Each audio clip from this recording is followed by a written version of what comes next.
Gemini, kumusta po kayong lahat? Okay, so ayan Gemini, maraming salamat po sa walang sawang pagsubaybay sa ating pong mga reading. And kung ikaw ay bago pa lang sa ating channel, mag-subscribe na po kayo and i-click mo na rin yung ating notification bell para lagi kang updated sa ating mga bagong upload.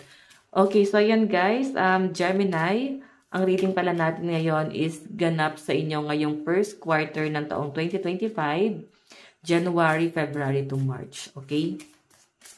So, tignan natin. So, ayun. So, mga interesado pala guys sa ating private reading, iiwan ko na lang po yung link ng aking Facebook sa atin pong description box below. And, importante pa rin, Gemini, na alam niyo ang inyong Sun, Moon, Rising, and Venus sign para sa iba pang guidance, para sa first quarter ng taong 2025. Okay? So, umpisa na natin to. Tignan natin.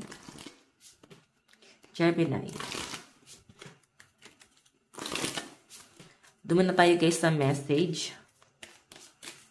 Gemini, Sun, Moon, Rising, and Venus sign. Meron tayong raindrops. Take a chance on them. So, yung iba sa inyo guys, ayan, kung napipil nyo naman Gemini na parang puro biyaya na yung nakukuha mo, may nakakita rin ako dito na parang hindi naman yung parang nakakainggitan. Siguro, nai-inspire sa'yo yung ibang tao na parang napakapalad mo sa tinatahak mong landas ngayon, okay?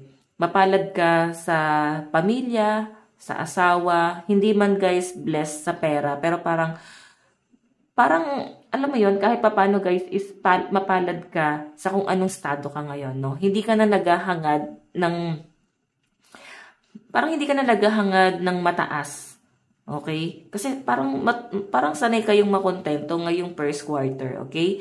So, Gemini, nakikita ko rin dito, ayan no, take a chance on them. So, parang, kung sa tingin mo guys, is parang liglig, ano na ba?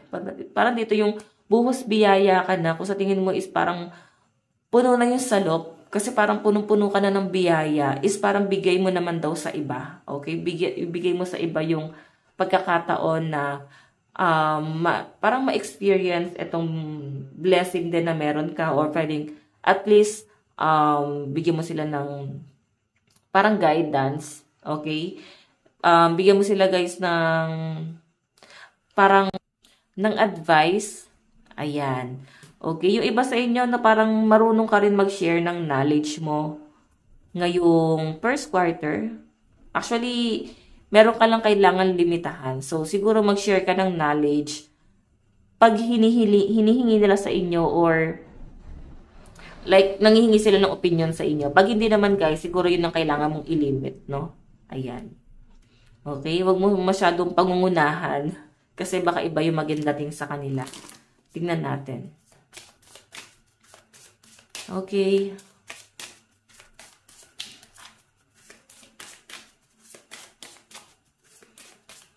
Gemini, ano pa po yung message kay Gemini ngayong first quarter? Ayun o, Evil Queen.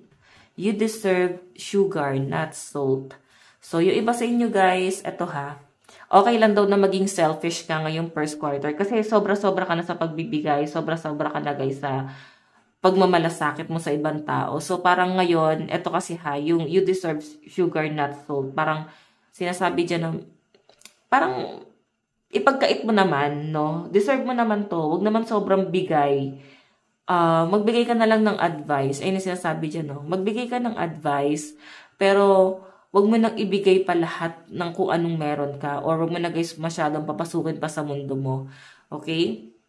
Yung iba sa inyo guys, I think meron kang kailangan limitahan, siguro sa pakikisama, siguro sa kung anong buhay meron ka.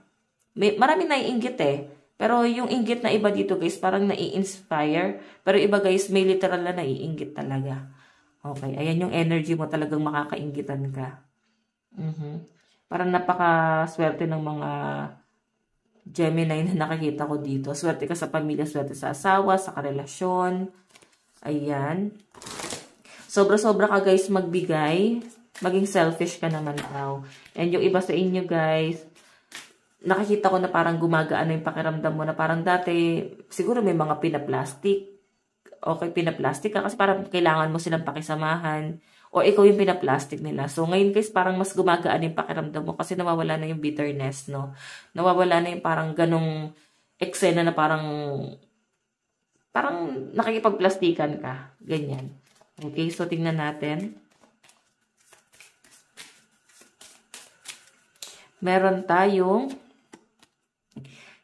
escapist. Okay, come home to yourself. Okay, so ayan. Siguro guys, may mga Gemini dito na parang mas kampante ka, mas payapa ka sa mundong ginagalawan mo, mas payapa ka ng parang mag-isa ka lang, may sariling mundo. Introvert, no, yung energy, yun ang nasasagap ko sa inyo. Okay, ayan, let them go. So, meron ka nang dapat palayain pa, meron ka nang kailangan guys na pakawalan pa, i-release mo na yung negativity na yan. May nagdudulot lang guys ng ano sa inyo, sobrang hinanakit. Siguro kailangan guys i-release nyo na yan, okay? So, ang lucky number mo daw ngayong first quarter is 39, 2, and 32. Tingnan pa natin guys. Okay? Pagdating naman sa inyong kaperahan, sa kaperahan po ni Gemini Spirit Guide.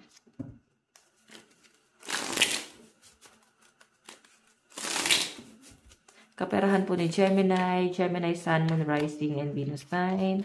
Sa kaperahan po ni Gemini, meron tayong 9 of Pentacles. Wow! Maganda rin guys, no? Nakikita ko yung pagiging secure mo ngayon, yung tipong nakakatipid, mas nakakapag-save kayo guys talaga ng pera. Okay? Yan yung pinapakita sa akin dito. Mas nakakatipid, yan yung pinapakita sa akin dyan, Gemini. Okay? Siguro hindi kagaya dati na parang sobra-sobra yung paglalabas nyo ng pera to the point na talagang walang natitira, masyadong magastos. Yan yung pinapakita. So, Gemini, ngayong first quarter, kung makita mo parang mas nakakapag-save ka. Mas makakaipon.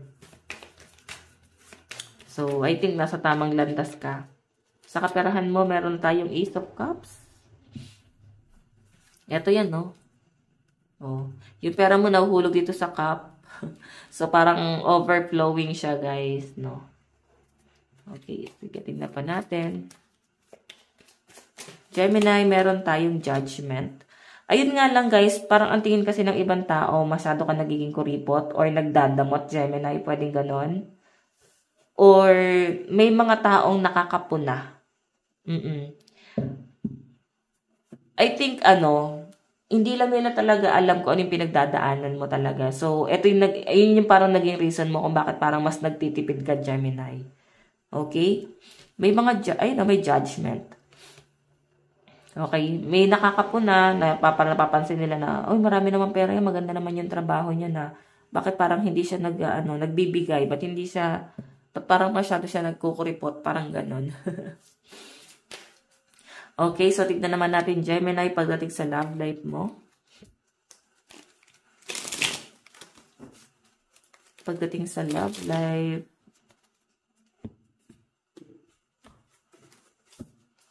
Sa love life po ni Gemini.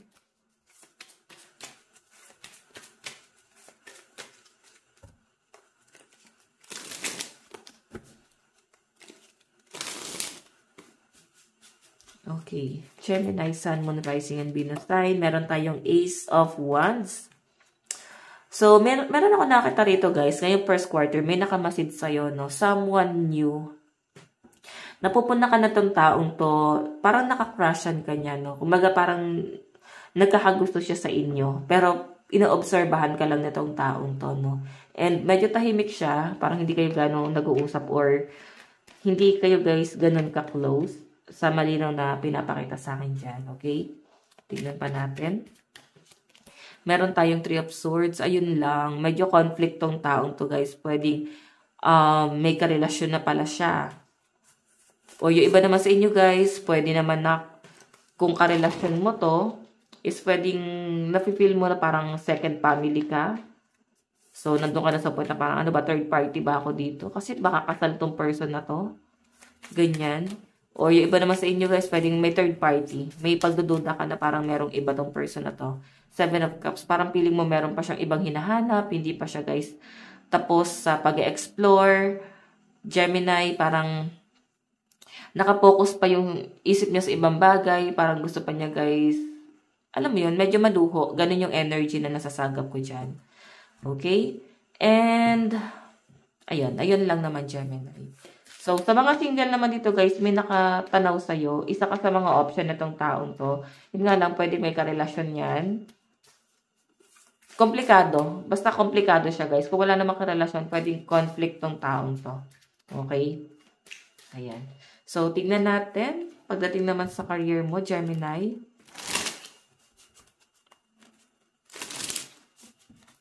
Pagdating sa career po ni Gemini. Sa career po ni Gemini. Meron tayong 5 of Wands. May mga gulo, may pagtatalo, may mga hindi pagkakasundo.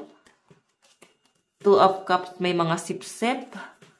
May mga pakitang gilas. Ayun yung pinapakita sa akin. So, yun yung magiging conflict mo kasi parang may pinapaboran. Kumbaga ngayon is parang meron silang pinapaboran. So, parang ikaw yung hindi favorite employee. Parang ganun eh. Medyo ang hirap makipagsabayan kasi meron sila guys, parang sipsipan. Ganun yung atake. So, mahirap makipagsabayan pagka ganyan. Okay, so tingnan natin guys. Advice kay Gemini. Meron tayong homeward. Take yourself out on a date. So, patungkol lang to sa love life mo, no? So, yung iba sa inyo guys na parang masyado na kayo guys nagpakasubsob sa trabaho. Try mo daw guys na makipag-date sa person mo or pwedeng meron guys parang gusto kang yayain ng person mo na mag-date kayo. Alam mo yon, parang get together naman tayo kasi parang wala tayong masyadong bonding, parang ganyan. Or pwedeng ikaw to, no? Ikaw na parang gusto mo magkaroon at kayo ng bonding ni person kasi parang wala kayong ganong eksena, guys. Okay?